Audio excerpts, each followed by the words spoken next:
Бұл блогер байқамай мина басып алған адамға көмектесудің орнына контент үшін деп оны тікелей эфирге түсіруде. Бәріңе сәлем, сіздермен қысқа да нұсқа арнасы. Бұл 2023 жылғы тікелей эфир атты киноға қысқаша шолу. Не подходи, стой! Мина! Ты чё, в говно наступил? Я сказал мина! Не подходи!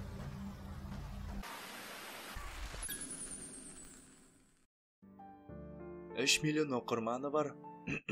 Бізге де берсін осынша оқырман. 3 миллион оқырманы бар танымал блогер Егор өзінің контент жоспарын айтуда. Ол Кавказға барып, көлікпен таудан түскісі келеді.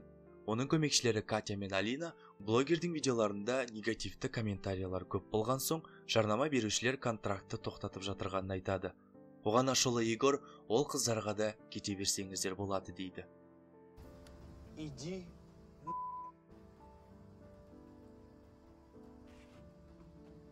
Ертесіне блогер жолға шығады. Әуежайда оны Александр күтіп алады. Ол блогердің жанында болып жол көрсетіп жүру керек. Александр қызына жіберу үшін бірге суретке түсуді сұрайды. Оның қызы блогердің жанкүйері болатын. Катя Егордың эфирін көріп, бірге бармағанына өкінуде. Ал Алина, ойымдама, біз одан да жақсы жұмыс табамыз дейді. Ол сәтте Александрдың айтуынша, ол жұмыс жасайтын транспорттық компанияда қиындықтар болып, блогерге таудан түсуге арналған көлік алып келе алмағандығын айтады. Содан олар видео түсіретін жерлерді көріп келу үшін жүргізушісімен көлік жалдайды. Жолда Егор өзімшілдік танытып отырады. Бірде Александр қызымен сөйлесіп алу үшін тоқтауын сұрағанда, Егор жүргізушіге дөрекі сөйлеп жібереді. Мұны жақтырмаған жүргізуші оларды заттарымен сол жерге түсіріп кетеді. Содан олар қалған жолды жаяу жүріп өтеді. Жігіттер бұлақтың жанында тоқтап, Егор біреумен сөйлесу үшін бөлек кетеді. Сол сәтте Александр бұлақтың жанында жүріп, бір нәрсені басып алады. Басқан нәрсесі мина екені белгілі болады. Егор келген сәтте оған ол жерден ары қарай кетуін және құтқарушылар шақыруын сұрайды. Егор оны өтірік айтып тұр деп ойлап күледі. Ал шын екенін түсінгенде ол телефонын шығарып тікелей эфир қосады. Егор өтіріктен бұл жерде интернет ұстамайды. Бұл тек жай ғана видео. Мұны кейін мен құтқарушыларға беремін. Ал сен видеоға не болғанын айтып берші дейді. Александр аяғының астында анық мина екендігін айтады. Себебі ол Чечняда әскерде болған. Мұндай нәрселерді жақсы түсінеді. Александрдың қызы Нина блогердің эфирінен әкесін көріп бірден оған қоңырау шалады. Бірақ оның телефонының қуаты бітіп қалған болатын. Эфирді көрген Алина да мұны пайда келетінін түсініп, Егорға қоңырау шалып кешірім сұрап, командаға қосуын сұрайды. Блогер, егер құтқарушылар келсе, контентті бұзып жібереді деп, оларды шақырмайды. Александр да оның ешкімді шақырмағанын түсінеді. Блогердің айтуынша, ол бұл эфир арқылы танымал болады, көп ақша табады. Ол сәтте үйіне келген құтқарушы қызметкері Алын эфирді көріп отырған балалар арқылы болып жатырған жағдайды біледі.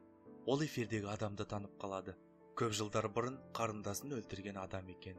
Және бірден сол жерге қарай аттанады. Алина Егорға қоңырау шалып, бірнеше жарнама берушілер қомақты ақшаға контракт жасағысы келетінін, және Катя екеуі Кавказға жолға шығатынын жеткізеді. Александрдың тұрғанына 1,5 сағат уақыт өткен. Тоңа бастаған оған Егор киім ұсынады. Бұл Егордың әдейі істеуі. Себебі ол бұл арқылы киім брендін жарнамалағысы келеді. Мұны түсінген Александр оған келіспейді. Эфирді қызы көріп отырғанын білген Александр Егорды алдастырып ұстап алып, камераны өшіруін талап етеді. Бұл сәтте үрейленіп көріп отырған қызы эфирден әкесін көрмей қалғанда жерге құлап кетеді. Себебі ол күрделі аурумен ауыратын, сол үшін оған қобалжуға болмайды. Егорды жіберіп Александр оның ұсынысына келіседі, бірақ бір шартпенен. Қызы көрмеу үшін оны блокқа саласын дейді. Александрдың айтуынша, минаны алып тастау мүмкін емес. Тек бір амалы аяғымның арасына жұқа нәрсе салып, үстіне тас қойып шығып кетуге болады дейді. Сол сәтте Алина қоңырау шалып, эфирді тоқтату керектігін жеткізеді. Себебі көрермендер оны есінен ауысқан деуде. Ал Егор, маған бәрібір, мен рекорд жасағым келеді дейді. Оның шынымен есінен ауысқанын түсінген Алина құтқарушылар шақырады. Себебі Александрдың тұрғанына 3 сағаттан астам уақыт өткен. Егордың айтуынша көрермендердің іші пысқан. Ол Александрға оның өлімі эфирге түсу үшін минадан аяғын көтеруін сұрайды. Александр келіспейді. Эфирдегілерден көмек сұрап, бұл қай жер екенін жазуды өтінеді.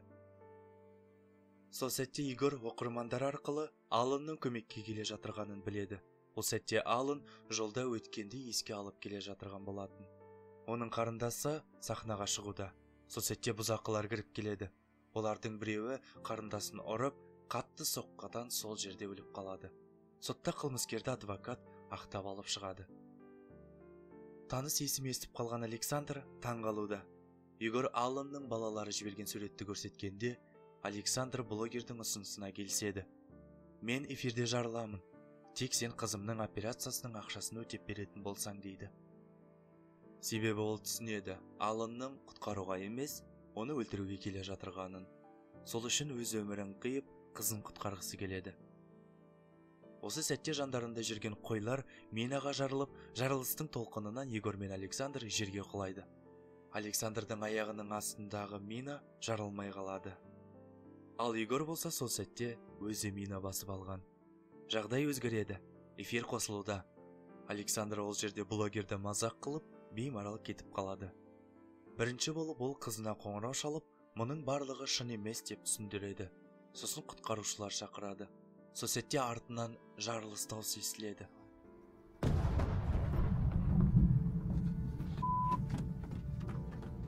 Жедел барса, блогердің аяғының астындағы мина жарылған. Жарылыстан оның аяғы жұлынып кеткен. Бұл сәтте тікелей эфирге түскен болатын. Егорды көтеріп келе жатырғанда әлгі құтқарушы Аллан келеді. Александр көмек сұрап жігітті ауруханаға апаруын өтінеді. Ол жігітті көлікке салып, содан соң қарындасының өлімі үшін кек алып, Александрға бірнеше рет пышақ тығып кетеді.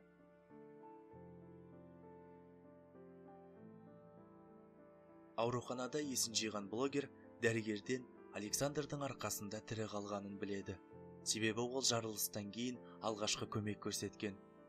Көзіне жас алып блогер Александрдың қызының счетына операцияның ақшасын аударады. Ал Алина мен Катя тойлауда, себебі эфирден түскен ақша олардың счетына келген. Александр жолда ақырын жанын тапсыруда.